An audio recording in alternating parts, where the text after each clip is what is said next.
दिवस दारूच्या पहिल्या घोटापासून दूर आहे. चेअरपर्सन म्हणाले त्याप्रमाणे सेवा तत्वांवरती बोललं जात नाही. मी 2009 मध्ये आलो तेव्हापासून मी तरी आजपर्यंत एकही शेअरिंग ऐकलेलं नाही. झालेले आहेत मी ऐकलेलं नाही.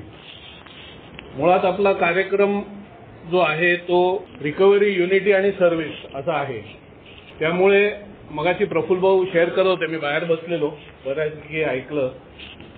ते गोष्ट बोलले की सेवेमध्ये आल्यानंतर मी माझीच चालवली तर काय. आपला कार्यक्रम जो आहे तो रिकव्हरी, युनिटी आणि सर्व्हिस असा आहे. त्यामुळे पहिली गोष्ट माझी रिकव्हरी. 12 पायऱ्या मी जर घेतल्या त्यातल्या त्यात बऱ्यापैकी घेतल्या तरी सुद्धा आवश्यक तेवढी नम्रता मला येते, ज्यामुळे मला हे लक्षात येतं की ए जिवंत राहिली तर मी जिवंत राहील. सिंपल. त्यामुळे जर आपल्या ए मध्ये आजही असं होत असेल की एखादा आपली चालवत असेल तर ह्याचा अर्थ मी असं म्हणतो, असं आहे असं माझं म्हणणं नाही की त्यांनी पुन्हा एकदा पायऱ्यांकडे बघायला पाहिजे. एकदा का पायऱ्या मी बऱ्यापैकी घेतल्या की माझ्यामध्ये तेवढी नम्रता येते की ए जिवंत राहिली पाहिजे, कळायला पाहिजे. आणि मग ए जिवंत राहण्यासाठी काय आहे तर 12 रूढी आहेत. 12 रूढी एला जिवंत ठेवण्यासाठी आहेत. कारण मीच एचं नुकसान करू शकतो, बाहेरचे लोक सहसा करू शकत नाहीत मी संधी दिल्याशिवाय. संधी एकच मी देऊ शकतो ती म्हणजे आपल्या अल्कोहोलिक्स अनॉनिमस मध्ये नियम नाही आहेत आणि अख्खं जग हे नियमांवरती चालतं. नियम नाही, शिक्षा नाही म्हणजे मनमानी कारभार असं या दृष्टिकोनातून जग बघतं. त्यामुळे जर मी संधी दिली तर जगाला डोकवायला मिळेल ए मध्ये. आणि जग डोकवलं तर जग हेच म्हणणार आहे की नियम नाही, शिक्षा नाही, काही इथे पद्धत नाही कामाची, त्यांची मनमानी चाललेली आहे आणि मग बाहेरचे लोक काहीतरी ऍक्शन घेऊ शकतील. त्यामुळे रूढी यासाठी आहेत की हेच बाहेरच्या जगाला संधी मिळू नये आणि हे सुरक्षित राहावी अशी वागणूक माझी असली पाहिजे. त्यामुळे हेला सुरक्षा देणारी 12 तत्व आहेत ती एच्या रूढी आहेत. एकदा रूढी मला कळल्या, आता रूढींचं आचरण करायला मला जमलं असं म्हणणं गुन्हा आहे. कारण एकदा का कळलं मला की ए जिवंत राहिली तर मी जिवंत राहीन तर आपोआप रूढींचं आचरण करायची माझी इच्छा झाली पाहिजे. बरेच सभासद शेअर करतात, मी पण बरेच वर्ष चेअरपर्सन म्हणाले त्याप्रमाणे ऐकलेलं आहे की अॅनिव्हर्सरी असली की सेवा विषय असतो, सेवा विषय असला की हमखास रूढी असतात. मला पण बरेच वर्ष असं वाटायचं की सेवा म्हटलं की रूढी. मुळात रूढी याला जिवंत ठेवण्यासाठी आहेत. सेवेशी परस्पर संबंध नाही असं नाही. तसं बघितलं तर पायऱ्यांचाही सेवेशी संबंध आहे. कारण ए आहे तर मी आहे म्हटल्यानंतर रूढींचा संबंध पायऱ्यांशी आहे. या तिन्ही जी आपल्या तत्व आहेत, 36 तत्व, ती एकमेकांशी जोडलेली आहेत. पण मुळात रूढींचं परस्पर सेवेशी तत्व नाही. सेवेमध्ये 2 गोष्टी आहेत, सगळ्यांनाच माहिती आहे. सेवा म्हटली की 2 गोष्टी असतात, एक म्हणजे जबाबदारी आणि दुसरा म्हणजे अधिकार. 12 सेवा तत्व जी आहेत, जागतिक सेवेची 12 तत्व ही जी आहेत तीच जबाबदारी आणि अधिकार ही मला दाखवून देतात की एक ट्रस्टेड सर्वंट म्हणून माझी जबाबदारी काय आणि माझे अधिकार काय. अधिकार असायला पाहिजे. अधिकारच नसतील तर उपयोग काय. बरेच वेळा ट्रस्टेड सर्वंट म्हटल्यानंतर अक्षरशः सर्वंट सारखी त्याला वागणूक मिळते. या सेवा तत्वांमध्ये आपल्याला कळेल की योग्य तो मान ट्रस्टेड सर्वंटला मिळाला पाहिजे, कारण तो एला जिवंत ठेवण्यासाठी काम करत असतो. त्यामुळे जरी नाव ट्रस्टेड सर्वंट असलं तरी सुद्धा तो नोकर नाहीये हे लक्षात ठेवायला पाहिजे. तो एची सेवा करतोय म्हणून ट्रस्टेड सर्वंट आहे. तर एक्झॅक्टली मग त्या ट्रस्टेड सर्वंटचे अधिकार काय आहेत आणि ए कोण चालवते. मगाशी प्रफुल्ल भाऊंनी सांगायला सुरुवात केलेली. मी मगाशी एका सभासदाला बाहेर म्हटलं, प्रफुल्ल भाऊ एक माझा पण विषय बोलतायत त्यामुळे आता मी घरी जातो.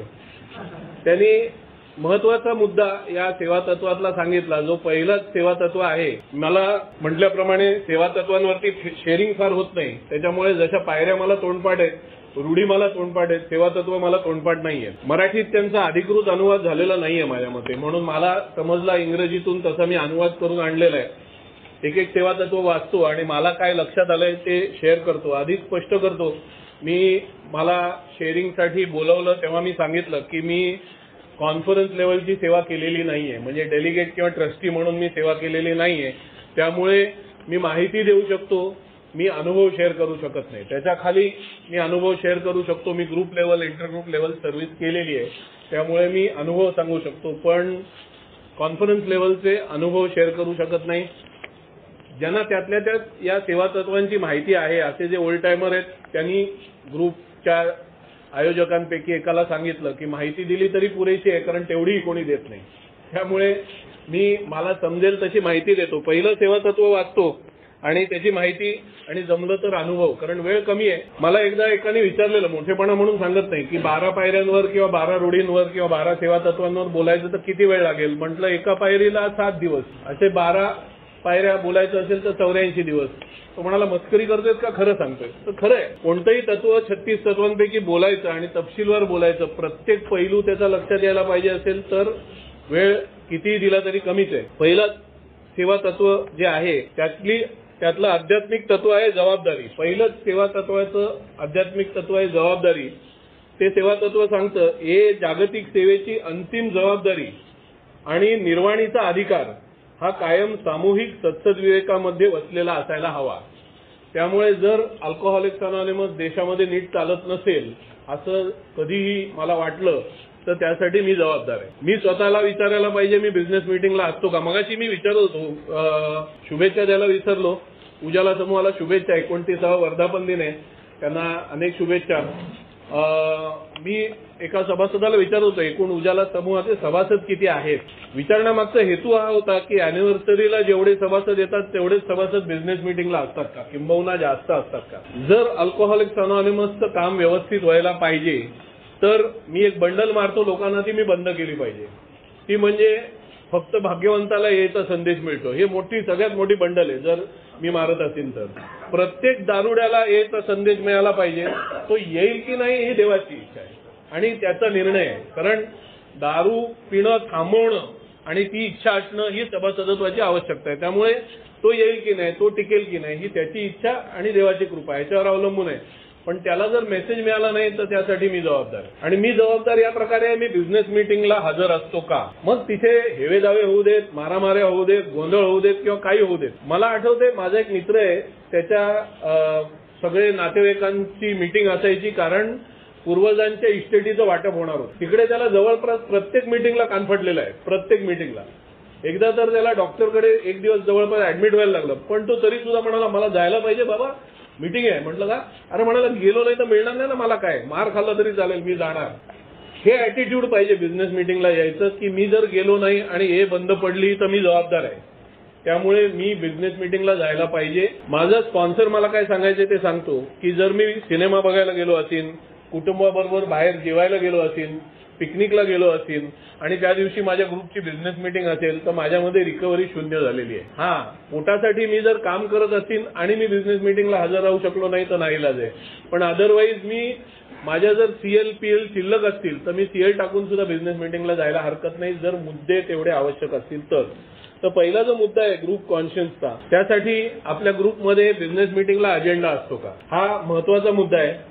अजेंडा असतो का बिझनेस मीटिंगच्या दिवशी बिझनेस मीटिंग होते आणि मग सगळा सावळा गोंधळ होतो. कारण अजेंडा नाही तर मीटिंगला मुद्देच नाही, बोलणार कशावरती. साधं सोसायटी, चाळीची सोसायटी असो, बिल्डिंगची सोसायटी असो, नाही तर मोठं इंडस्ट्रियल युनिट असो, त्याची सोसायटी असो, अजेंडा असतो मीटिंगला की एवढे 4 मुद्दे घेतले जातील, त्याच्यावरती चर्चा होईल. जर माझ्या ग्रुपच्या बिझनेस मीटिंगला अजेंडा नसेल तर माझ्या ग्रुपच्या बिझनेस मीटिंगला शून्य अर्थ आहे. तो अजेंडा आधी दिला गेला पाहिजे सभासदांना, त्यावर सभासदांनी विचार करून आलं पाहिजे. प्रफुल्ल भाऊ बोलताना बोलले की प्रफुल्ल भाऊ हात वर करतात म्हणून हात वर करणं दुसऱ्यांनी मूर्खपणाच आहे, पण ऍट द सेम टाइम त्याला अजेंडाच माहिती नसणं हे आणखीन मूर्खपणाच आहे, किंवा अजेंडा नसणंच मीटिंगला हे आणखीन मूर्खपणाच आहे. त्यामुळे माझ्या ग्रुपच्या बिझनेस मीटिंगला अजेंडा असला पाहिजे. तो अजेंडा कशावरती आधारलेला असला पाहिजे तर ग्रुपच्या धंद्यावर. मी मुद्दामून धंदा शब्द वापरतो, बिझनेस एकदम ऐकायला छान वाटतं. ग्रुपचा धंदा काय आहे तर 5व्या रूढीमध्ये सांगितलेला आहे की अजूनही पीडित असलेल्या दारुड्यापर्यंत याचा संदेश पोहोचवणं हा ग्रुपचा धंदा आहे. आध्यात्मिक धंदा आहे पण धंदा आहे. त्यामुळे धंदा म्हटलं की धंदेवाईकपणा आला, धंदेवाईकपणा आला की त्याला शिस्त आली, आणि शिस्त आली की BW आपल्याला सांगतात की मद्यपाशाने दिलेले फटके आणि ए मध्ये मिळालेलं प्रेम मला शिस्त लावण्यासाठी पुरेसा आहे. तर खरंच पुरेसा आहे का हा विचार मी करायला पाहिजे. अजेंडा मला मिळाला नाही तर मी होऊन विचारलं पाहिजे ग्रुपच्या ट्रस्टेड सर्वंटला की अजेंडा मिळाला नाही, मीटिंगमध्ये काय चर्चा केली जाते. आंतरसमूह स्तरावरती पण अजेंडा असायला पाहिजे. आंतरसमूहाची मीटिंग होते त्याचा अजेंडा आधी सर्क्युलेट झाला पाहिजे, म्हणजे मिनिट्स आधीच्या मीटिंगचे जेव्हा येतात तेव्हा त्या मिनिट्समध्ये पुढच्या मीटिंगचा अजेंडा असला पाहिजे किंवा नंतर तरी दिला गेला पाहिजे. त्याच्या पुढचा भाग आहे आपल्याकडे स्ट्रक्चर मिसिंग आहे असं प्रफुल्ल भाऊ म्हणाले. तर त्यामुळे दुर्दैवानी, आता त्यांनी सुदैवानी असं पण म्हटलं, मी म्हणेन दुर्दैवानी डेलिगेट हा आंतरसमूहातून निवडला जातो. तसं व्हायला नाही पाहिजे. त्यामुळे काय होतं, डेलिगेट हजर असतो आंतरसमूहाला की नाही, मग हजर असतो तर असायला पाहिजे का, नसेल तर मग काय करायला पाहिजे, याबाबत सावळा गोंधळ आहे. मुद्दा हा आहे की जेवढे सभासद वेगवेगळ्या समूहांचे इकडे आहेत त्यांनी विचार करावा की ते अशा कुठच्या मीटिंगला हजर होते किंवा त्यांच्या ग्रुपचा आयजीआर हजर होता जेव्हा डेलिगेटनी कॉन्फरन्सचा अजेंडा डिस्कस केला आणि त्यावर ग्रुप कॉन्शन्स घेतलं. मी आज जवळपास ठाणा फेलोशिपमध्ये 13 वर्ष आहे आणि मी अनुभव सरळ सरळ सांगतो. म्हणजे मला नंतर काय होईल, मला उभं करतील का कुठच्या ग्रुपमध्ये, मला विचारतील का, मला शेअरिंग मिळेल का, मला फरक नाही पडत. मी इथे खरं बोलायला उभा आहे, त्यामुळे खरं बोल. शेअरिंगमध्ये खरं बोल हे सांगतात, पण रूढी आणि सेवेबद्दल खरं बोल हे सांगत नाही. इथे काही बोला चालतंय. 13 वर्षामध्ये फार एखादा मला आठवतं की आमच्या एखाद्या डेलिगेटनी आयजीआरची मीटिंग लावली की कॉन्फरन्सच्या अजेंड्यावरती चर्चा व्हायला पाहिजे या, कारण ही सपोज टू कॅरी ग्रुप कॉन्शन्स. मला जर एवढी बुद्धी असती तर मी दारू प्यायलो नसतो. दारू प्यायलो, थोबाड फुटलं तर स्वतःहून दारू बंद केली असती. ॲलर्जी आहे, दारू बंद होत नाही, कळलं असतं तर मी धावत पळत मध्ये आलो असतो. मी ह्याच्यापैकी काही केलं नाही. आपटत झोपटत फोडून घेऊन पार सोलपटून निघाल्यानंतर मी मध्ये आलो. माझ्यासारखे जे जे आले असतील धक्के खाऊन, त्यांनाही माहिती आहे की आपल्याला बुद्धी नाही, विजडम नाही, म्हणून आपण त्याची याचना प्रार्थनेमध्ये करतो की wisdom to know the difference, काय करायला पाहिजे काय करायला नको यामधला भेद जाणण्याचं ज्ञान मला दे, अशी आपण याचना देवाला करतो. त्यामुळे आपण देवाचा आवाज कशात म्हणतो, सामूहिक सत्सद विवेकामध्ये. त्यामुळे डेलिगेटनी जाऊन स्वतःच मत कॉन्फरन्समध्ये व्यक्त केलं तर ते डेलिगेट स्वतःचं विजडम व्यक्त करतोय आणि एकीकडे आपण सांगतो मला स्वतःला विजडम नाही म्हणून मी देवाकडे याचना करतो, आणि देवाचा आवाज हा कलेक्टिव्ह विजडमला मी म्हणतो. त्यामुळे कलेक्टिव्ह विजडम पाहिजे. त्यामुळे कॉन्फरन्सच्या अजेंड्यावरती चर्चा व्हायला पाहिजे. किती जण जातात, एक अनुभव शेअर करतो फक्त आणि पुढच्या सेवा तत्वावर जातो. कदाचित 12ही सेवा तत्व होणार नाही, कारण अनुभव नाही तर काय बोलतो त्याला अर्थ नाही. सुपर मीटिंग मध्ये किती जण माहिती नाही जातात. सुपर मीटिंग माहिती आहे ना सगळ्यांना अंदाजे, जिथे सगळ्यात जास्त छान मजा येते गॉसिप करायला ती जागा. तर सुपर मीटिंग मध्ये गेलो होतो मी, आंतरसमूहाचा पदाधिकारी होतो. एक आयजीआर सुपर मीटिंग मध्ये होता आणि मी त्याला म्हटलं बाबा उद्या इंटरग्रुपची मीटिंग आहे तर तू ये नक्की. मला बोलला मला माझ्या मेवणीच्या कोणाच्या तरी नात्यात, तिच्या सासूरवाडीच्या नात्यातल्या लग्नाला जायचंय. अल्कोहोलिक्स अनॉनिमस मध्ये ट्रस्टेड सर्वंट होताना एक गोष्ट विचारली जाते की आर यू विलिंग आणि do you have time. First things first, ह्याच्यासारखी सुंदर पळवाट नाही दुसरी. फर्स्ट थिंग्स फर्स्ट म्हटल्यानंतर मी लग्नाला आधी जाणार, फर्स्ट थिंग्स फर्स्ट म्हटल्यावर मी क्रिकेटची मॅच बघायला जाणार. आंतरसमूहाची meeting last, first things first मध्ये नाही. पण मी जर सेवेची जबाबदारी घेतोय तर फर्स्ट थिंग फर्स्ट मध्ये आंतरसमूहाच्या मीटिंगचा दिवस हा फर्स्ट असला पाहिजे. मी हे अनुभव म्हणून सांगत नाही. मी आयजीआर होतो तेव्हा मी अख्ख्या वर्षभरात एक मीटिंग मिस केली इंटरग्रुपची. मी जेव्हा ग्रुपचा सेक्रेटरी होतो तेव्हा अख्ख्या वर्षभरात 2 मीटिंग मिस केल्या फक्त ग्रुपच्या. मी सिनेमा, थिएटर, मजा, गंमत सगळं सॅक्रिफाईस केलं. मी आधीच बायकोला सांगितलं मी 1 वर्ष सेवा करणार, करू की नको. बायको म्हणाली कर म्हटल्यानंतर ती सांगू नाही शकत की माझ्या नात्यात लग्न आहे तुला यायला पाहिजे. नाही, सॉरी, माझ्या ग्रुपच्या मीटिंगच्या दिवशी नाही. मी आंतरसमूह पदाधिकारी होतो त्या पूर्ण वर्षभरात एकही दांडी मारलेली नाही. मी जर वेळ आहे सांगून पद घेतलेलं आहे तर मी वेळ दिला पाहिजे. मी हजर असणं हे महत्वाचं आहे आणि तसं मी बिझनेस मीटिंगला हजर असणं हे महत्वाचं आहे. पुढे विषय येतो सत्सद विवेकाचा. सत्सद विवेक काय सांगतो मला की what is right what is wrong याबाबत माझं मत काय आहे. त्याबाबत प्रफुल्ल भाऊ बोलले की वेल इन्फॉर्म, अजेंड्याच्या मुद्द्यावरती चेअरवरती बसलेल्या माणसांनी. गंमत कधी होते जेव्हा आंतरसमूह अध्यक्ष निवडला जातो आणि पहिल्याच मीटिंगमध्ये आंतरसमूह अध्यक्ष सांगतो की मला रूढी माहिती नाही ना, मी आता माहिती करतो. ह्याच्यासारखं याचं दुर्दैव काय असू शकतं दुसरं. पण त्या चेअरमध्ये बसलेल्या व्यक्तीला माहीत असलं पाहिजे सगळ्या रूढी, सगळ्या पायऱ्या, सगळी सेवा तत्व ही माहीत असली पाहिजेत आणि त्याच्यावरती आचरण करण्याचा त्याचा पूर्ण प्रयत्न चालू असला पाहिजे. तर तो इन्फॉर्मेशन पूर्ण देईल ना की कशाचा नेमका विषय चालू आहे, त्याच्यावरती काय कॉन्शियन्स घ्यायचा आहे आणि मग तुम्ही व्यक्त व्हा. तर असा जो ग्रुप कॉन्शियन्स घेतला जातो तो ग्रुप कॉन्शियन्स आपल्या देशातली हे चालवतो. त्यामुळे जर अजूनही स्ट्रक्चर नाही पूर्ण त्यासाठी मी जबाबदार आहे. कारण माझ्या ग्रुपच्या बिझनेस मीटिंगमध्ये मी बसून हा हट्ट धरत नाही की आंतरसमूहाला करवा.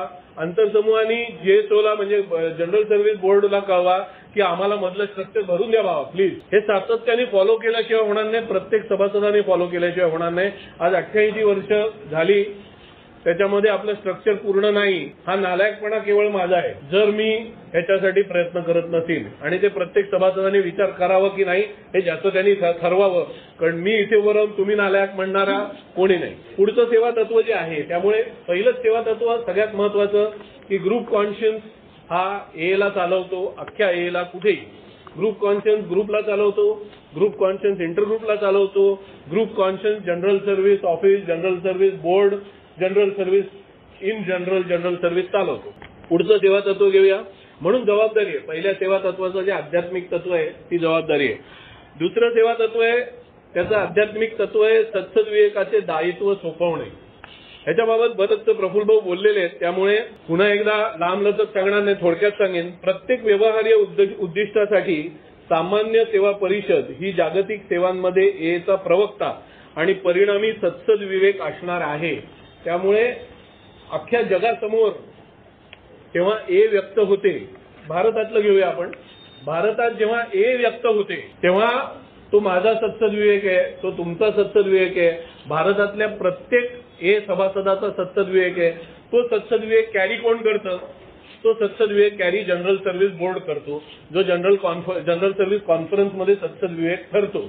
त्यामुळे जर उद्या भारतातल्या एनी ज्याप्रमाणे वॉशिंग्टोनियन सोसायटीमध्ये झालं की वर्णभेदाच्या वादामध्ये वॉशिंग्टोनियन सोसायटी पडली आणि वॉशिंग्टोनियन सोसायटी बंद पडली, तसंच काही उद्या आपल्या ट्रस्टीजनी केलं आणि हे बंद पडली, तर ते कोणाच्या सत्सद्विवेकामुळे बंद पडली हा प्रश्न निर्माण झाला तर माझ्या. कारण माझा सत्सद्विवेक पहिल्या सेवा तत्वाप्रमाणे गेलेला आहे आणि त्यांनी ट्रस्टीला ते सत्सद्विवेक दिलेला आहे. ज्याप्रमाणे ट्रस्टी वागलेले आहेत असं गृहीत धरलं जातं. पण हा सत्सद्विवेक कॅरी कसा होतो? तर ग्रुपकडनं जीएसआरला, आपल्याकडे जीएसआर हा प्रकारच नाहीये कारण आपल्याकडे एरिया कमिटी नाहीये, त्यामुळे जीएसआर हा प्रकार नाहीये. पण आपण असं म्हणूया की ग्रुपकडनं आयजीआर मार्फत इंटरग्रुपला, इंटरग्रुपकडनं डेलिगेटला, डेलिगेटकडनं कॉन्फरन्समध्ये असा तो सत्सद्विवेक जातो. आणि ही पद्धत आहे, ही सेवेची पद्धत आहे की जे सत्सद्विवेकाचं दायित्व आहे. जसं आपण रिले रेस बघतो की एक जण धावतो, ते जे बेटन असतं, एवढीशी गाडी असते, ती बेटन पुढच्या रनरकडे देतो, तो धावतो, पुढच्याकडे देतो. शेवटचा रनर जर पोचला नाही तर आपल्याला वाटतं अरे हारला यार, पण ते हारलेला का असतो? पहिला जो धावत आलेला असतो तिथपासून ती शृंखला चालू होते. त्यामुळे सत्सद्विवेकाची शृंखला याप्रमाणे चालू होते. सत्सद्विवेकाचं दायित्व असं कॅरी केलं जातं. पण जगासमोर दिसताना किंवा देशासमोर दिसताना एचा सत्सद्विवेक किंवा एचा आवाज कोण आहे? तर जनरल सर्व्हिस बोर्ड आहे. तिसरं सेवा तत्व घेऊया आपण, ज्याचं आध्यात्मिक तत्व आहे विश्वास, फेथ, ट्रस्ट आहे. परिणामकारक नेतृत्वाची शाश्वती असण्यासाठी कॉन्फरन्स, सामान्य सेवा मंडळ व त्या अंतर्गत येणारी सर्व सेवा मंडळ, कर्मचारी व समित्या या प्रत्येकांना आपण निर्णयाचा अधिकार बहाल करायला हवा. तर प्रत्येकाला राईट टू डिसिजन आहे. या सेवा तत्वात काय सांगितलेलं आहे की प्रत्येकाला राईट टू डिसिजन आहे. असं नाही की इकडे बसल्यानंतर मागून ओल्ड टायमर सांगतो असं नको चालवू मीटिंग, तसं नको चालवू मीटिंग. त्याला एकदा इकडे बसवल्यानंतर यस राईट टू डिसिजन. उद्या मध्येच मला सांगू शकतात की अमर भाऊ तुम्ही 40 मिनिटं समूहाने दिले, 30च मिनिटं शेअर करा, कारण मध्यपाशावरती कोणाला तरी शेअर करायला पाहिजे, 3-4 नवागत दिसतात. Yes right to decision. उद्या त्याला ग्रुप टाकू शकत नाही, अरे तू यार ग्रुपनी काय ठरवलं, तू मनमानी चालवले, उतर खाली म्हणून नाही. त्याचप्रमाणे आपण सत्सद्विवेकाबद्दल बोललो, पहिल्या सेवा तत्वात बोललो, दुसऱ्या सेवा तत्वात बोललो. सत्सद्विवेक झाला समूहाचा. आयजीआर तो सत्सद्विवेक घेऊन इंटरग्रुपमध्ये गेला. इंटरग्रुपमध्ये डिस्कशन झालं, त्या विषयावरती चर्चा झाली, इतर आयजीआरनी त्यांच्या ग्रुपचा कॉन्शियन्स आणला. हे सगळं ऐकताना आयजीआरला वाटलं अरे हा या सेवेच्या मुद्द्यावरती या अँगलनी विचारच झाला नव्हता माझ्या ग्रुपमध्ये, या अँगलनी कोणी मतच मांडलं नव्हतं, हा अँगल राहूनच गेला बघायचा. तर माझ्या मते माझ्या ग्रुपचा कॉन्शियन्स चुकलेला आहे किंवा एकदम बरोबर नाहीये. तो इंटरग्रुपच्या मीटिंगमध्ये त्याचा सत्सद्विवेक चेंज करू शकतो. ग्रुपचा जो सत्सद्विवेक तो कॅरी करतोय तो चेंज करू शकतो. He has got a right to decision. अर्थात मी पुन्हा म्हटल्याप्रमाणे की इकडे माकडाच्या हातात पोलीस दिल्यासारखं होईल, पण पहिलं लेगेसी आहे रिकव्हरी, माझ्यात ह्युमिलिटी आली. दुसरं लेगेसी आहे युनिटी, त्याच्यात मला कळलं हे जिवंत राहायला पाहिजे. आणि मग मी आयजीआर झालो आणि मग मी इंटरग्रुपमध्ये गेल्यानंतर मी बिनकामाचा फक्त खुन्नस काढण्यासाठी करणार नाही. तेही होतं दुर्दैवानी, कारण रिकव्हरी युनिटी या पद्धतीने सेवेत सभासद येत नाही. अनुभव शेअर करतो. आमच्या ग्रुपमध्ये कॉन्शियस झालं, मला आंतरसमूह अध्यक्ष म्हणून नॉमिनेट करण्यात आलं, नॉमिनेशन इंटरग्रुप पर्यंत पोहोचलं, इलेक्शन झालं. इलेक्शन झाल्यानंतर आमच्या आयजीआरने मला वोट दिलं नाही. का? तर त्याला मी आवडत नाही. मी सेवा करू शकतो की नाही हा विषय नाही, त्याला मी आवडत नाही हा विषय. त्यांनीच मला सांगितलं, नाहीतर ते बंद असतं मत. त्यांनीच मला सांगितलं तुला मी मत देणारच नाही म्हणून. मी आताच सांगतो तुला, हे इंटरग्रुप मिटिंगच्या आधी. तर तो ग्रुपचा कॉन्शियस बदलू शकतो जर ते एच्या फायद्याचं असेल तर, नाहीतर नाही. त्यामुळे मनमानी नाही करू शकत तो. राईट टू डिसिजन जे आहे ते जर मी रिकव्हरी माझ्यात झालेली नसेल, म्हणजे तेवढी ह्युमिलिटी आलेली नसेल, हे जिवंत राहिली तर मी जिवंत राहीन, हे साधी अक्कल मला नसेल, तर मी असला गोंधळ घालणार आहे जिथे मला अधिकार दिला जातो. आपल्याकडे शिक्षा नाही. त्याचं कारण एक आहे की बिल म्हणतात मद्यपाशाने एवढे भयानक फटके मला दिलेले आहेत की पुन्हा एकदा दारू प्यायला लागली तर काय होईल याची मला जाणीव आहे, आणि हे बंद पडली तर माझ्या हातात बाटली येऊ शकते. म्हणून मी असला कोणताच गाढवपणा करणार नाही ज्यामुळे हे बंद पडेल. हे सगळं अभिप्रेत आहे. असं होतं की नाही ते प्रत्येकाने ठरवावं. चौथं, पुढचा भाग त्याच्यातला अनुभवाचा सांगायचं तर सेम अप्लाइज टू डेलिगेट. कॉन्फरन्सच्या अजेंड्यावरती चर्चा झाली, कॉन्शियस झाला, डेलिगेट कॉन्फरन्सला गेला. तिथे गेल्यानंतर तसंच सेम चर्चा झाल्यानंतर त्याला वाटलं की माझ्या एरियानी, खरं एरियानी नाही तर इंटरग्रुपनी जो कॉन्शियस दिलेला आहे तो अपुरा आहे, काहीतरी कमी जास्त आहे, तर तो चेंज करू शकतो. He has got a right to decision. चौथं सेवा तत्व आहे, त्याचा आध्यात्मिक भाग आहे सहभाग, पार्टिसिपेशन. जबाबदारीच्या प्रत्येक स्तरावर जबाबदारी पार पाडण्यासाठी, मतदानामार्फत प्रतिनिधित्व करण्यासाठी सहभागाच्या अधिकाराची एक परंपरा राखली गेली पाहिजे. त्यामुळे आपल्या बिझनेस मीटिंगमध्ये जे मगाशी प्रफुल्ल बोलले, म्हणून म्हटलं माझ्या विषयावर ते बरंच बोलून गेलेत, माझं काम सोपं केलंय की तू नवागत आहे, तू आता काहीच बोलू नको, गप्प बस. नाही, दारू पिणं बंद करायची इच्छा सभासदत्वासाठी आवश्यकता आहे.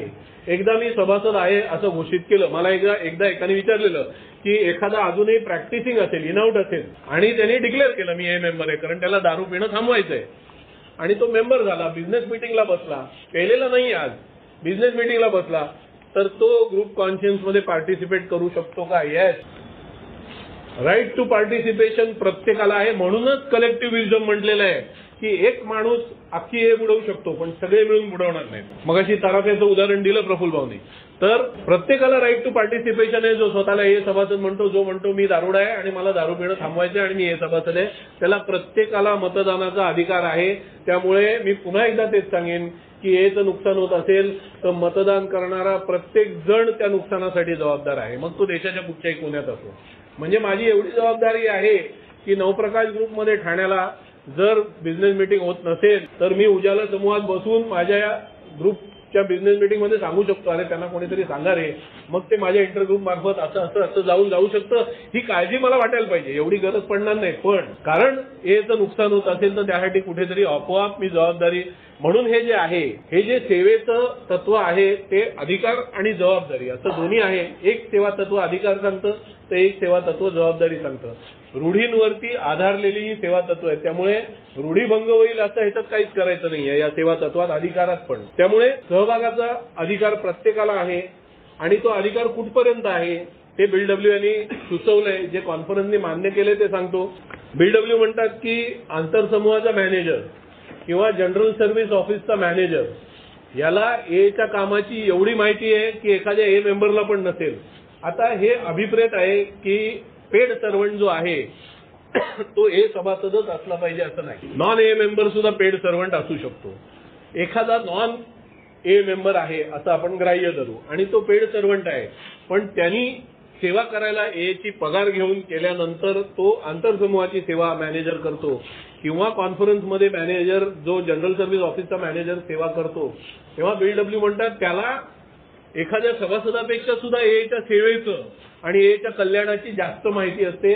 म्हणून हे राईट टू पार्टिसिपेशन आणि राईट टू वोट त्याला सुद्धा दिलं जावं. त्यामुळे आपल्याकडे पेड सर्वंट, ठराविक पेड सर्वंटना कॉन्फरन्समध्ये बसण्याची आणि वोट करण्याचा अधिकार असतो. आता आहे की नाही माहिती नाही, मी म्हटल्याप्रमाणे मला कॉन्फरन्स लेवलचा अनुभव नाही, त्यामुळे आहे ना, तर डेलिगेट सांगतात आहे म्हणून. तर पेड सर्वंटला का आहे right to participation? Because he serve since he serves he has got a right to participation. हे सेवा तत्व ते सांगतं. 5वं सेवा तत्व घेऊया. मला थांबवा तुम्ही. सगळी सेवा तत्व आजच झाली पाहिजेत असं नाही. 5वं सेवा तत्व सांगतं ज्याच्यातलं आध्यात्मिक तत्व आहे लोकशाही. अल्पमतात असलेल्यांचे म्हणणे ऐकले जावे व त्यांची तक्रार किंवा दुमत किंवा विरोध काळजीपूर्वक त्याच्याकडे लक्ष केंद्रित व्हावे यासाठी आपल्या संपूर्ण सेवा रचनेमध्ये आव्हान करण्याचा अधिकार असायला पाहिजे. Right to appeal. मी परत परत तुमचं नाव घेतो. सॉरी, तुम्ही बरेचसे मुद्दे सांगितलेले आहेत म्हणून मला तेवढं बोलायला कमी लागतं. मगाशी प्रफुल्ल भाऊ म्हणाले त्याप्रमाणे बिझनेस मीटिंगमध्ये इन्फॉर्मेशन दिलं जातं कशावर चर्चा होते. चर्चा झाल्यानंतर मग विचारलं जातं तुझं काय मत आहे, तुझं काय मत आहे. समजा आपल्या ग्रुपच्या बिझनेस मीटिंगला 10 जण आहेत आणि त्या 10 जणांपैकी 8 जणांनी एक मत दिलं आणि 2 जणांनी एक मत दिलं. झालं का काम? दुर्दैवाने आपल्याकडे अशा बिझनेस मीटिंग घेतल्या जातात बऱ्याच ठिकाणी. माझं कसं आहे, मला आहे ना महाबळेश्वरला गेलं मजा आली तरी सुद्धा काश्मीरला जावंसं वाटतं मजा घ्यायला, तरी हिमाचल प्रदेशला जावंसं वाटतं. प्रत्येक थंड प्रदेशाची मजा घेतल्यानंतर मग थोडं वाळवंट बघावं असं वाटतं. म्हणून मी ग्रुप बदलत असतो. मला कोणाची काही हेवा-देवा नसतो किंवा भांडण नसतं. पण मी ए मध्ये आलो तेव्हा रिवायवल ग्रुपचा मेंबर होतो, नंतर नवप्रकाशचा झालो, नंतर जागृतीचा झालो, नंतर स्वीकारचा झालो, परत आता नवप्रकाश ग्रुपचा मेंबर आहे. माझं कोणाची भांडण नाही. मला गंमत बघायला आवडते. कारण काय, आपल्याकडे बिझनेस मीटिंग मध्ये काय झालं ते बाहेर सांगायला घाबरतात लोक. का माहिती नाही. आपण काय मोठं टाटा बिर्ला सारखी कंपनी स्थापन करणार आहोत देवाला ठाऊक. बार मध्ये जीवन मरणाच्या मध्ये खेळत असलेला पीडित दारुडा त्याच्यापर्यंत याचा संदेश पोचवायचा. या पलीकडे आपण काहीच धंदा करत नाही. त्यात लपवण्यासारखं काय, पण ठीक आहे. म्हणून मी गंमत बघायला सगळीकडे जातो. सांगायची गोष्ट अशी आहे की बऱ्याच ठिकाणी या पद्धतीने कॉन्शियस घेतलं जातं. मी बघितलेलं आहे. 10 पैकी 8 विरुद्ध 2 झालं काम, फिनिश. अपेक्षित हे आहे की जर ते 2 आहेत तर त्या दोघांनाही बोलायची संधी दिली जावी. त्याच्यात सुद्धा शॉर्टकट असा मारला जातो, दोघांनी ठरवा आणि एकाने कोणतरी दोघांच्या ऐवजी बोला. दोघांनाही बोलायची संधी दिली पाहिजे, कारण दोघांचाही विरोध करण्यामागची भूमिका वेगवेगळी असू शकते. BW म्हणतात की बऱ्याच वेळा अल्पमतामध्ये देवाचा आवाज लपलेला असतो. त्यामुळे जे अल्पमतात आहेत त्यांना बोलायची संधी दिली पाहिजे. आता दिली. अल्पमतात आहेत त्यांना बोलायची संधी दिली. राईट टू अपील त्याला म्हणतात का? नाही, त्याला नाही म्हणत राईट टू अपील. बोलायची संधी दिली, सगळं झालं, म्हणजे बहुमतात आहेत ते बोलले, बरीच चर्चा झाली, परत एकदा मतगणना झाली, बोला, परत एकदा 8 विरुद्ध 2 झालं का काम? इथे हे सेवा तत्व येतं, राईट टू अपील. ते 2 जण सांगू शकतात की आम्हाला अजून एकदा बोलायचं, आम्हाला अजून एकदा नक्की आम्हाला काय म्हणायचं ते वेगळ्या शब्दात मांडायचंय. त्यासाठी ग्रुपचे गाईडलाईन्स असतात, इंटरग्रुपचे गाईडलाईन्स असतात, जीएसओनी जनरल सर्व्हिस कॉन्फरन्स कशी चालावी याचे गाईडलाईन्स असतात. ग्रुपचे गाईडलाईन्स आहेत का हा मुद्दा आहे. आमच्या इंटरग्रुपचे गाईडलाईन्स आता झाले कधीतरी, वर्ष झाली गाईडलाईन्सच नाही. जनरल जे स्टँडर्ड सेंट्रल ग्रुपचे गाईडलाईन्स असतील ते बघून चालवलं जातं. प्रत्येक ग्रुप, आता तुमचा उजाला समूह हा इथे कुर्ल्यामध्ये आहे, तुमच्या ग्रुपचा कारभार चालवायच्या अडचणी वेगळ्या आहेत, सोयी वेगळ्या आहेत, त्यामुळे तुमच्या गाईडलाईन्स थोड्या वेगळ्या असू शकतात. म्हणून प्रत्येक ग्रुपच्या गाईडलाईन्स असायला पाहिजेत आणि अशा वेळी हे अपील करण्याची संधी किती वेळा दिली जाईल हे त्या गाईडलाईन मध्ये नमूद असलं पाहिजे की 1 राऊंड होईल, 2 राऊंड होईल. आपल्याकडे ज्या पद्धतीने इलेक्शन होतं की 2/3 बहुमताने जिंकायला पाहिजे, मग एकदा नाही झालं, 2दा नाही झाला तर हॅटमधनं काढायचं. इथपर्यंत तयारी पाहिजे की जर अल्पमतात जे आहेत त्यांचं अपील होत राहिलं आणि नाही समाधान झालं आणि ग्रुपला असं वाटतं की चला देवाचा आवाज काय बघूया. एकदा तरी कुठच्याही ग्रुपने असं ट्राय केलंय का की 8 विरुद्ध 2 आहे आणि 2 जण बोलतायत ते नाही जमत नाहीये, पटवून देऊ शकत नाहीयेत, तर ग्रुपने ठरवलं की चला यार यावेळी आपण चिठ्ठी काढूया. नाहीच पाहिजे, तुझं नाही माझं नाही देवाचा आवाज काय बघूया. असं कधी झालेलं आहे का? ही तयारी पाहिजे. असं करायची वेळच येत नाही. असं ऐकलेलं आहे, मी बघितलेलं नाहीये. एका ओल्ड टायमरनी शेअर केलेलं की 8 विरुद्ध 2 असं होतं, मग दोघं बोलले, त्याच्यानंतर 6 विरुद्ध 5 झाले, मग पुन्हा बोलले, असं करत करत शेवटी निर्णय झाला. ते 2 जण जे सांगत होते त्याप्रमाणे निर्णय झाला. जे BW म्हणतात की कधी कधी अल्पमतात जे आहेत त्यांना देवाचा आवाज माहीत असतो. तर हे सेवा तत्व काय आहे? Right to appeal. 6वं सेवा तत्व आहे, त्यातलं आध्यात्मिक तत्व आहे जबाबदारी, रिस्पॉन्सिबिलिटी. बहुतेक जागतिक सेवा विषयांमध्ये प्रामुख्याने नेतृत्व आणि सक्रिय जबाबदारी सामान्य सेवा परिषदेच्या विश्वस्त सदस्यांना असायला हवी, हे सामान्य सेवा परिषद स्वीकारते. तर कॉन्फरन्स किती वेळा होते वर्षभरात? अनुभव नाही मला, कोणाला माहिती आहे का? एकच होते. बोर्ड ऑफ ट्रस्टीजची मीटिंग किती वेळा होते? 3 वेळा होते. त्यामुळे कॉन्फरन्स हे मान्य करतं की बरेचसे निर्णय जे आहेत वर्षभरात जे एच्या कारभाराचे निर्णय आहेत ते परस्पर ट्रस्टी घेतील. एकदा कॉन्फरन्स झाली, एकदा कॉन्शन्स झाला, त्याच्यानंतर जे वर्षभरात निर्णय घ्यायचे पुढचं कॉन्फरन्स होईतोवर ते ट्रस्टी घेतील. हा ट्रस्टीजवरती विश्वास ठेवून जबाबदारी त्यांच्यावरती सोपवण्यात आलेली आहे, हे सेवा तत्व सांगतं. त्याचप्रमाणे आपण इंटरग्रुप लेवलला बघू शकतो की इंटरग्रुप मीटिंग किती वेळा होते, महिन्यातनं एकदा. ग्रुपची मीटिंग किती वेळा घेऊ शकतो आपण, बिझनेस मीटिंग, ग्रुपचे मेंबर भेटून ठरवू शकतात की परत भेटूया. त्यामुळे एकदा इंटरग्रुपची मीटिंग झाली की महिनाभर तो कारभार कसा चालवायचा हे आंतरसमूहाचे पदाधिकारी आहेत, त्यांना ठरवायचा अधिकार सगळे समूह मिळून देतात. आपण काय करतो, कुर्ला स्टेशनवरती इंटरग्रुपचा PI चेअरमन भेटतो. उजाला समूहाचं उदाहरण म्हणून सांगतो, मारू नका रस्त्यात. उजाला समूहाचा सभासद त्याला प्लॅटफॉर्मवर म्हणतो, तुम्ही असं कसं रे केलं, काय केलं? अरे तर म्हणतो थांब, प्लॅटफॉर्मवर उभे होता आपण, इंटरग्रुप मिटिंगला मी सांगतो नाही तुला आत्ताच उत्तर द्यायला पाहिजे. हे सेवा तत्व त्या पदाधिकाऱ्याला तो अधिकार देतो की एकदा कॉन्शन्स झाल्यानंतर पुढचा कॉन्शन्स होईपर्यंत तो कारभार चालवायचा त्याला अधिकार आहे. याबाबत अनुभव नाही म्हणून हे शॉर्टमध्ये संपवतो. अनुभवातनं हा मुद्दा जास्त स्पष्टपणे सांगता येईल. 7वे सेवा तत्व आध्यात्मिक तत्व आहे समतोल. चार्टर अँड बायलॉज ही सामान्य सेवा मंडळाची कायदेशीर साधने आहेत जी जागतिक सेवा चालवण्यासाठी विश्वस्तांना अधिकार देतात. कॉन्फरन्स चार्टर हा कायदेशीर दस्तऐवज नाही. परिणामकारकतेसाठी ते रूढी आणि एकडून मिळणाऱ्या आर्थिक योगदानावरती अवलंबून आहेत. या सेवा तत्वाचा अर्थ असा आहे की चार्टर अँड बायलॉज जे आहेत, it is a legal document किंवा लीगल एंटिटी. आपण कायदेशीर दृष्ट्या रजिस्टर केलेलं असतं, कारण प्रत्येक बॉडी रजिस्टर करायला लागते देशामध्ये, त्यामुळे कायदेशीर दृष्ट्या रजिस्टर करायला लागते. मग कायदेशीर दृष्ट्या भारत सरकारच्या हिशोबाने एचे मालक कोण किंवा एला चालवायचा अधिकार कोणाकडे आहे, तर एचे जे ट्रस्टीज आहेत, जे बी क्लास ट्रस्टी, ए क्लास ट्रस्टी, आता प्रफुल्ल भाऊंनी सांगितलं, त्यांच्याकडे एची मालकी असल्यासारखं आहे. मग आता हा समतोल जो या सेवा तत्वात सांगितलेला आहे तो कसा साधला जातो, तर कॉन्फरन्समध्ये जेवढे ट्रस्टी आहेत त्यापेक्षा जास्त डेलिगेट्स असतात. का, तर ट्रस्टीज त्यांची मनमानी करू नये की आम्ही मालक आहोत, विकून टाकतो हे लाभ, पाहिजेलच नाही, असं होणार नाही.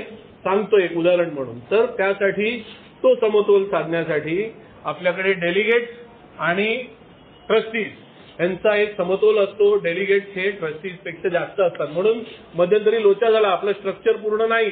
त्यामुळे काय झालं, झाला इंटरग्रुप, झाला डेलिगेट, झाला इंटरग्रुप, झाला डेलिगेट, आणि मग तो समतोल बिघडायला लागला. एक अशी शक्यता असते, एक तशी पण शक्यता असते की डेलिगेट खूप जास्त झाले तर मग ट्रस्टीजना काय निर्णयाचाच अधिकार नाही, ट्रस्टीज काय बोलूच शकत नाहीत, कारण ते प्रमाण चुकतं. त्यामुळे हल्ली आपण काय करतो, 2 इंटरग्रुप मिळून एक डेलिगेट शेअर करतात. हे पद्धत चालू झाली की एखादा ऍक्टिव्ह इंटरग्रुप नसेल तर तो दुसऱ्या इंटरग्रुप बरोबर त्यांचा डेलिगेट शेअर करतो. त्याच्या मागचं पर्पज कोणाला माहित नसेल, कारण बरेच लोक भांडणं करतात, तर त्याच्या मागचं पर्पज हेच असतं की डेलिगेट आणि ट्रस्टीज ह्याचा समतोल मेंटेन व्हावा, कारण तो समतोल एचा कारभार चालवतो. डेलिगेट्सकडे काय असतं, तर एचे ट्रॅडिशन आणि ए कडून येणारा पैसा.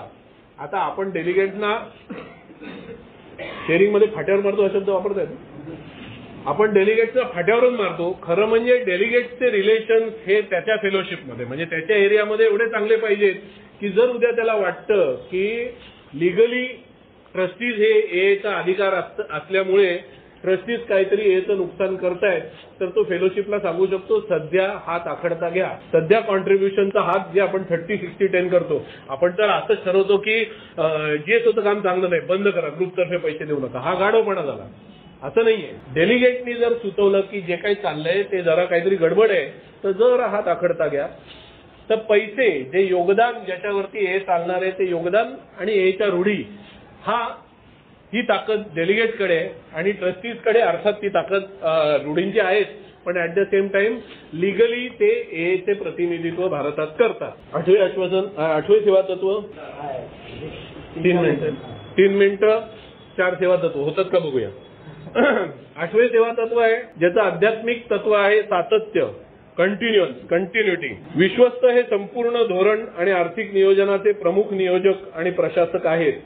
विविध सेवांचे सर्व संचालक निवडण्याच्या त्यांच्या क्षमतेद्वारे ते स्वतंत्रपणे समाविष्ट केलेल्या आणि सतत सक्रिय असलेल्या सेवांवर देखरेख ठेवतात.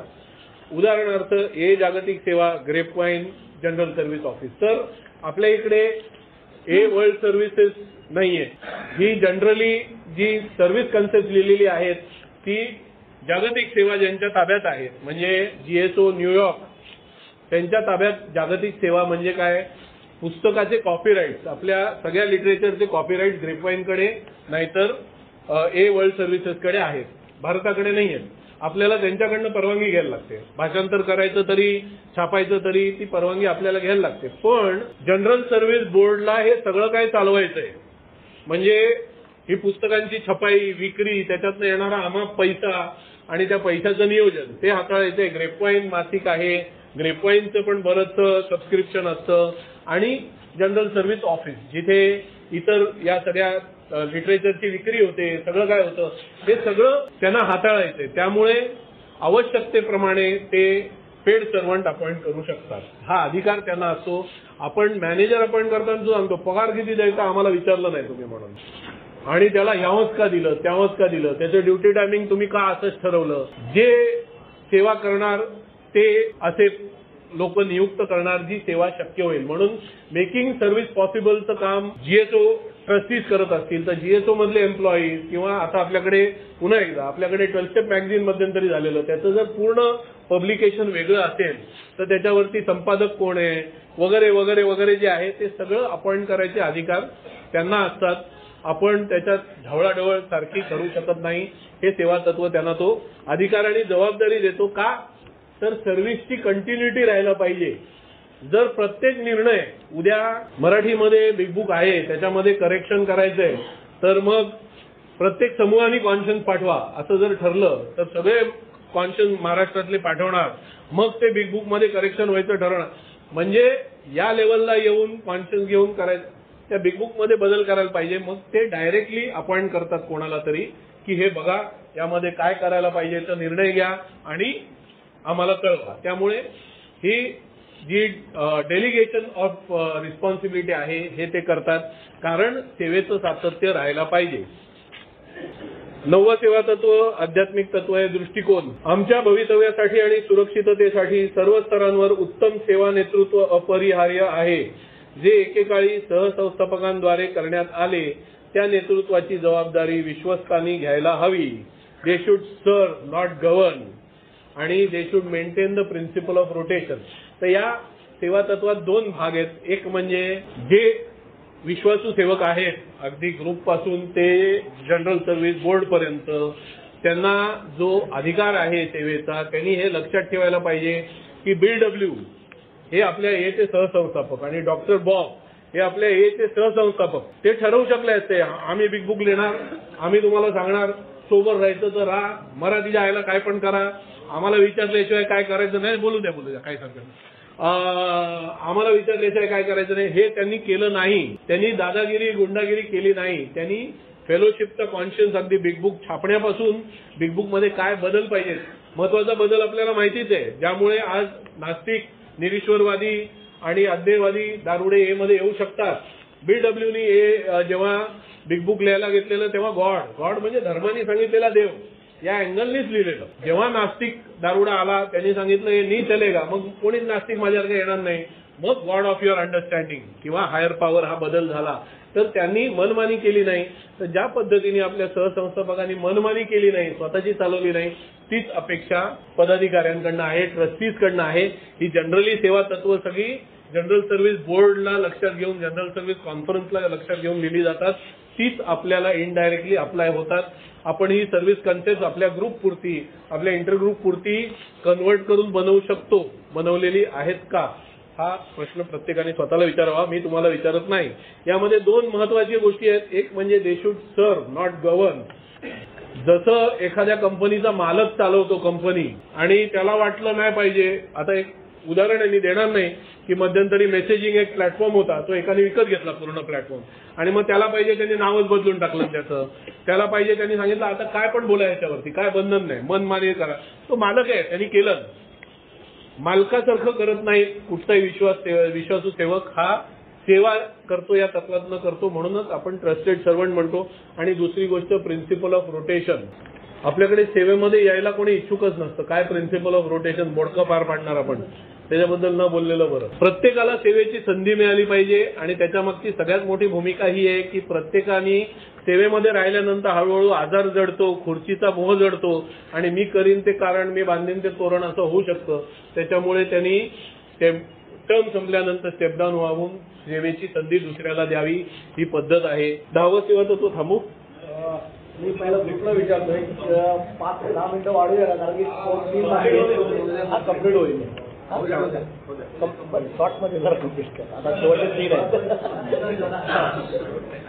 10वं सेवा तत्व आध्यात्मिक तत्व, त्याच्या मागचं अधिकाराची स्पष्टता. सेवेची प्रत्येक जबाबदारी समान सेवा अधिकाराद्वारे संतुलित केली पाहिजे.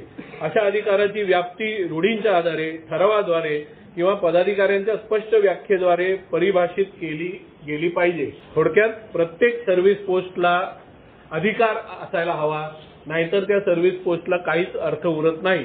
आता याने थोडक्यात संपवायला सांगितलं म्हणून अनुभव सांगत नाही, पण प्रत्येक ह्याला इथे जसे आपल्या पूर्वी ब्रिटिश सरकार होतं तिकडे राजे असायचे, राजे, पण तो राजा नावापुरताच असायचा. ते खुर्चीवर बसवायचे, त्याला राज्य ब्रिटिश सरकारच करायचं. त्या पद्धतीने करायचं नाहीये, त्याला अधिकार असले पाहिजे. प्रत्येक गोष्ट, छोट्या मोठ्या गोष्टीसाठी तो ग्रुपला विचारायला आला, ग्रुपचा सेक्रेटरी किंवा ट्रेजरर ग्रुपला विचारायला आला, याव करू का त्याव करू का, तर त्याला, आणि हे कसं करायचंय तर ग्रुपचे गाईडलाईन्स असायला पाहिजेत.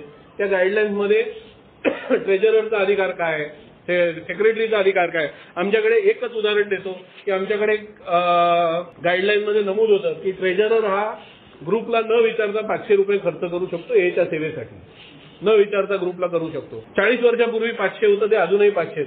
त्यामुळे ते ठरावाद्वारे बदलत राहिलं पाहिजे की काय वेळ येऊ शकते आणि ट्रेजररला काय करू शकतं. तेच अप्लाय होतं प्रत्येक सेवा पदाला शेवटपर्यंत. थोडक्यात संपवलं. 10वं सेवा तत्व आहे, त्याचं आध्यात्मिक तत्व आहे अधिकाराची स्पष्टता. हे झालं ना, सॉरी. 11वं सेवा तत्व आहे आध्यात्मिक तत्व, सेवा पदाचा आदर. एच्या जागतिक सेवा प्रशासनाची अंतिम जबाबदारी विश्वस्तांकडे असताना त्यांना नेहमी शक्य तितक्या सर्वोत्तम स्थायी समित्या, व्यावसायिक सेवा संचालक, अधिकारी, कर्मचारी आणि सल्लागार यांचे सहाय्य मिळाले पाहिजे. त्यामुळे या अंतर्निहित समित्या आणि सेवा मंडळाची रचना, त्यांच्या सदस्यांची वैयक्तिक पात्रता, त्यांना सेवेत समाविष्ट करण्याची पद्धत, त्यांची पदं भरण्याच्या व निवृत्त करण्याच्या पद्धती, ते एकमेकांशी कसे संबंधित आहेत ती संरचना व त्यांचे विशेष अधिकार आणि कर्तव्य व या अधिकारी, कर्मचारी आणि सल्लागार व इतर विशेष कर्मचाऱ्यांच्या आर्थिक भरपाईसाठी योग्य आधारासह अशा इतर बाबी नेहमीच गंभीर काळजी आणि चिंतेचा विषय असतील. एकदम शॉर्ट मध्ये सांगतो याचा अर्थ की आंतरसमूहात मॅनेजर अपॉइंट केला तर सुरुवात होते की 11 रुपये पगार द्या. ही जी सुरुवात आहे ही त्या सेवेचा अपमान आहे आणि त्या सेवा पदाचा अपमान आहे. त्यामुळे आंतरसमूहाचे जे PI चेअरमन आहे हे सेवा पद आहे, त्याला सेवा पुरवायचे. सेवा पुरवण्यासाठी त्याला पेड सर्वंट हाताशी पाहिजे. अध्यक्षाला आंतरसमूहाचे पेड सर्वंट हाताशी पाहिजे, ट्रेजररला पेड सर्वंट हाताशी पाहिजे. तर त्याच्या पदाची जबाबदारी काय आहे? मी जेव्हा पेड सर्वंटचा पगार ठरवतो तेव्हा मी त्या पदाची लायकी ठरवतो. असं थोडक्यात या सेवा तत्वात सांगितलेलं आहे की मी जर पेड सर्वंटला किमान पगार द्या, किमान, हे गरीब राहिलं पाहिजे, हे तर मूर्खपणाचं तत्व आहे. हे गरीब राहिलं नाही पाहिजे, शिल्लक कमी राहिली पाहिजे. म्हणूनच सत्यमेव जयतेच्या वेळी आपली बोंब झाली की हे गरीब राहायला पाहिजे, आपल्याला मेसेज पोहोचवता नाही आला. त्यामुळे एकडे करोडो रुपये आले पाहिजेत. सर्व्हिस केल्यानंतर शिल्लक शून्य पाहिजे. कॉर्पोरेट पॉवर्टीचं तत्व आहे. आपण गरीब राहिली पाहिजे म्हणून 1 रुपया किटी बॉक्समध्ये टाकतो, ते मूर्खपणाचं आहे. एनिवे, त्यामुळे पदाची जबाबदारी काय आहे त्याप्रमाणे पेड सर्वंटचा पगार पाहिजे. त्यामुळे मी दारुड्यापर्यंत संदेश पोहोचवणार, त्यासाठी माझ्या PI चेअरमन कडनं काय अभिप्राय आहे. आता ग्रुपचा पण PI चेअरमन असायला पाहिजे. परवा कोणीतरी मला विचारलं ग्रुपचा पण PI चेअरमन असतो का, म्हटलं अरे आधी सेक्रेटरी तर शोधूया ग्रुपसाठी. तर ग्रुपचा पण PI चेअरमन असतो, PI कमिटी असते, 12 स्टेप कमिटी असते, सगळ्या कमिट्या ग्रुपच्या असायला पाहिजेत.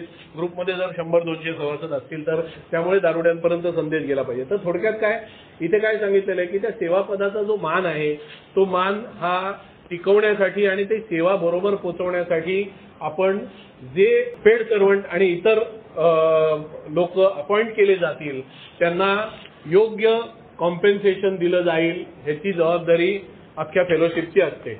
अगदी थोडक्यात संपवलं. हे खरं डिटेलमध्ये जायला पाहिजे कारण याचा चुकीचा अर्थ लागू शकतो. एनिवेज, 12वे सेवा तत्व आध्यात्मिक तत्व याची आहे आध्यात्मिकता. म्हणजे हा एक आहे गोळाबेरीज समरी आहे, थोडक्यात संपवतो, वाचूनच टाकतो, सांगत बसत नाही. 12व्या सेवा तत्वामध्ये 6 वॉरंटीज आहेत. वॉरंटी शब्दाचा सगळ्यांनाच अर्थ माहिती आहे की हा पंखा आत्ता विकत घेतला आणि जर बंद पडला लगेच तर मला दुकानदार सांगतो पंखा घेऊन या, तुम्हाला दुसरा पंखा देतो. म्हणजे ही काय जबरदस्त गॅरंटी, सवालच येत नाही. तशी वॉरंटी एने दिलेली आहे की या पद्धतीने सेवा केली, या पद्धतीने रूढी पाळल्या, या पद्धतीने पायऱ्यांचं आचरण करून स्वतःमध्ये बदल केला तर काय काय अभिप्रेत आहे करताना, हे सगळं करताना. पहिलं आश्वासन, पहिली वॉरंटी, सामान्य सेवा परिषद कधीही घातक ठरेल अशा संपत्तीचे किंवा सत्तेचे स्थान बनणार नाही. त्यामुळे जनरल सर्व्हिस कॉन्फरन्सकडे अख्ख्या देशाची हे चालवायचा अवाजवी आणि अनावश्यक अधिकार कधीही नसेल आणि तेवढा पैसाही त्यांच्याकडे नसेल.